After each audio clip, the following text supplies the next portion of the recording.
madaxweynaha cusub ee Soomaaliya Maxamed Cabdullaahi Farmaajo ayaa sheegay in uu ka shaqayn doono ilaalinta amaanada qaranka, soo celinta cadaaladda iyo wax u qabashada dadka baxan.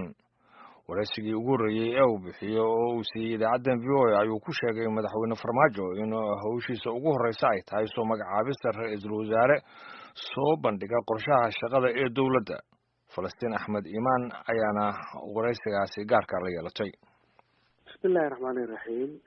horta waa ku salaamay adiga iyo guud ahaan shaqaalaha idaacadda Voice of America dadkayga dhageysta.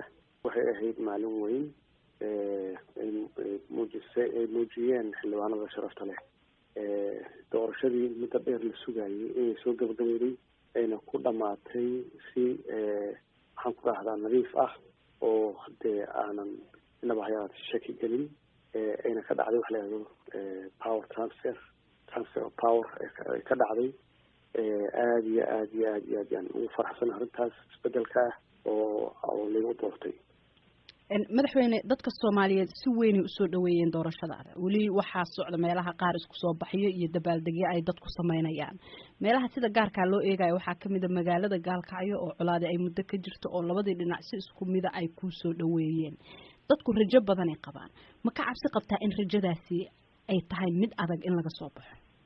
horta taas waxay muujinaysaa dadka Soomaaliyeed waa dad walaalo ah, waxbana aan ku kala duwanayn, laakiin siyaasado hoose oo aan meel fog jirin lagu kala qaybiyey.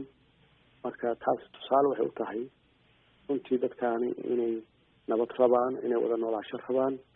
waana u mahad celinayaa runtii shacabka Soomaaliyeed guud ahaan meel kasta ay joogaan oo dee taageeradaas weyn muujiyey.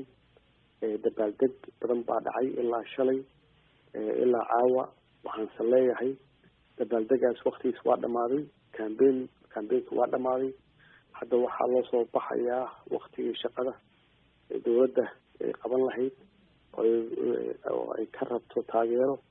waxaan kaloo u mahad celinayaa ciidamada qalabka sida oo runtii qeyb weyn ka qaatay inay nabadgelyo ilaaliyaan. wakti hadda waxaa la joogaa oo loo baahan yahay in la joojiyo balanbaxyadaas iyo dabaaldegaas oo loo soo jeesto shaqo, laisuna diyaariyo dalkan dib dhiskiisa, laiskana kaashado wax kasta oo loo baahan yahay dalkan in lagu istaajiyo, laguna socdo nabadgelyadiisii oo hore u lahayn jiray. marka muxuu yahay madaxweyne qorshahaaga 100 maalmood ee soo socda? qorshahayga 100 maalmood wuxuu yahay horta kow aan magacaabo ra'iisul wasaare. ra'iisul wasaarahaasaa laga rabaa inuu keeno qorshaha 100 maalmood, laakiin aasaasku wuxuu yahay dowladdaas oo qof walba oo kamid ah uu qaadan doono waxa la yidhahdo core values oo aasaas ku ah koowa amaanada, in ummadda Soomaaliyeed amaanada aan u hayno, aan u ilaalino. 2 dalkan wuxuu ku kala tegay cadaalad daro, in cadaaladaas aan xoojino oo qof walba xuquuqdiisa uu helo. tan saddexaadna runtii abaaro badan iyo dhibaato badan iyo fakri badan ayaa jira, inaan isku dayno inaan dadka Soomaaliyeed masaakiinta ah ama saboolka ah gacan la siiyo oo nolosha adag ay ku jiraan wax lagala qabto. horey waxaad u jiray dowladihii dalka soo maray mudane madaxweyne in muran iyo khilaafaad u dhaxeeya madaxweynaha iyo ra'iisul wasaaraha uu jiray adiga laftirkaaga mid kamid ah muranadaasi inuu ku soo maray. maxaa uga hortagaysaa in dowladdaada aysan waqti uga lumin isjiijiidka marka ugu dambeeyana baarlamaanka ku dhamaada iyo xilka qaadista? slogankeena ahaa danta dalka iyo dadka macnihiisu waxay tahay anigu personal agenda malihi, dan shaksi aan leeyahay malihi, ma jiraan. macnaheedu waxay tahay haddiisan jirin dan shaksi ah, danta guud laiskuma qabto. waa la isqabtaa, laakiin waxaa laisku qabtaa feker ama waxaa laisku qabtaa shaqo. taasna dee 2 qof keliya ma dhex marayse, dadka wax wada wadaago oo tiimka guud ahaan hawsha ku wada dhex jira yaa la rabaa in ay keenaan fekerkaas laisku haysto wax ka fiican.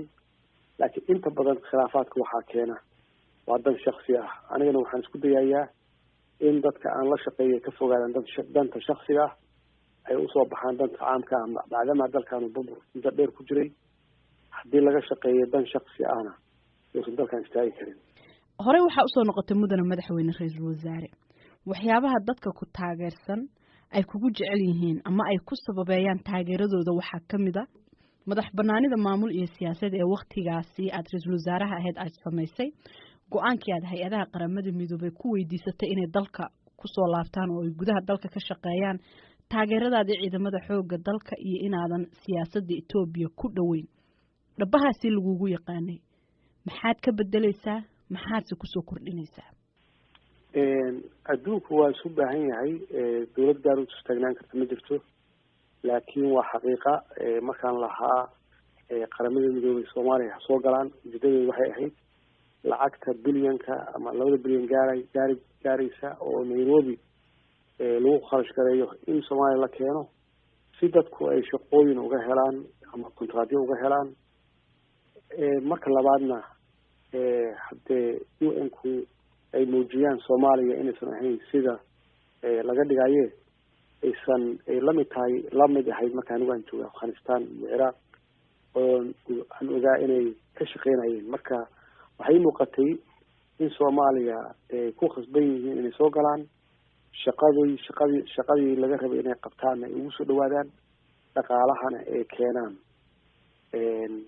marka hadee anigu waxaan fiirinayay mar walba aan ka shaqeynayay danta dalka oo anigu markaasaan mas-uulka ahaa haddana wax iska kay bedela ma jiraan waxaan u taagnahay danta dalka iyo dadka qof walba oo Soomaali ahna wax laga rabaa inaysan u arag shaqada inaysan shaqo u arag ay u arkaan wax maaragtay inaysan u arag macnaha waxay ka shaqaysanayaan ay u shaqeeyaan aysan ka shaqaysan macnaha saasan ka wadaa wax ka weyn inay tahay waxa meesha noo yaal wax ka weyn shaqeynay tahay ugu dambeyntii inkastoo aad tahay madaxweyne Soomaaliyeed haddana waxaad tahay muwaadin Mareykan ah dalka Soomaaliya wuxuu ka mid yahay wadamo 7 ah oo madaxweynaha cusub ee dalkan Mareykanka Donald Trump uu ku daray inaanay dalkan soo gali karin muwaadiniinta ka soo jeeda sidee u aragtaa go'aankaasi maxayse dawladdaadu ka qabanaysaa insha Allah haddii Ilaahay yiraahdo waxaan jeclahay arrintaasi inaan kala hadlo dawladda Mareykanka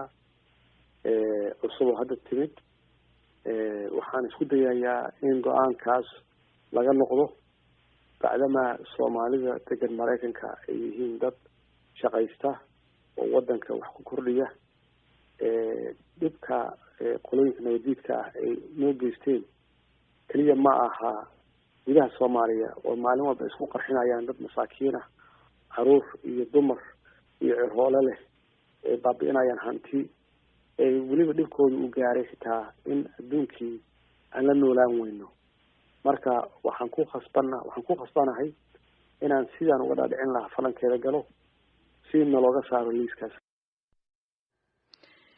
kaasi waxa uu ahaa madaxweynaha cusub ee Soomaaliya ee dhawaan la doortay Maxamed Cabdullaahi Farmaajo waxa uu khadka taleefanka ee magaalada Muqdisho ugu waramayay wariyaheena Falastiin Axmed Iimaan halkaad kala socoteena waa laanta afka Soomaaliga ee VOA